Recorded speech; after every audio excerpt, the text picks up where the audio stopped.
Hi friends, I'm Tarbas and you're watching BS Technical. Welcome to my new tutorial in which I'm going to show you how to convert a video file into audio file.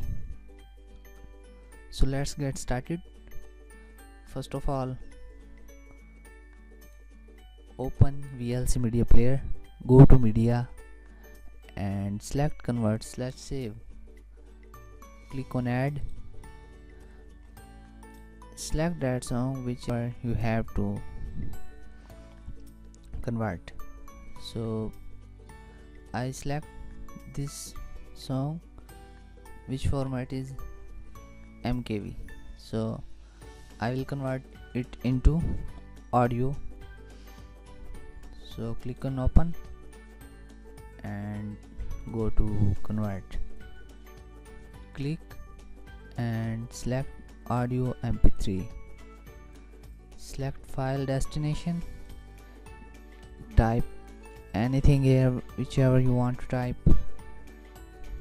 Click on save.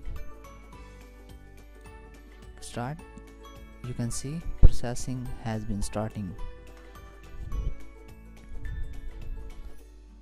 After this processing, it will be converting audio file. It was in a video file.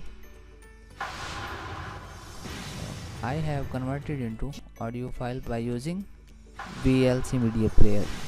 So if you like my video, then subscribe to my channel. Thank you for watching.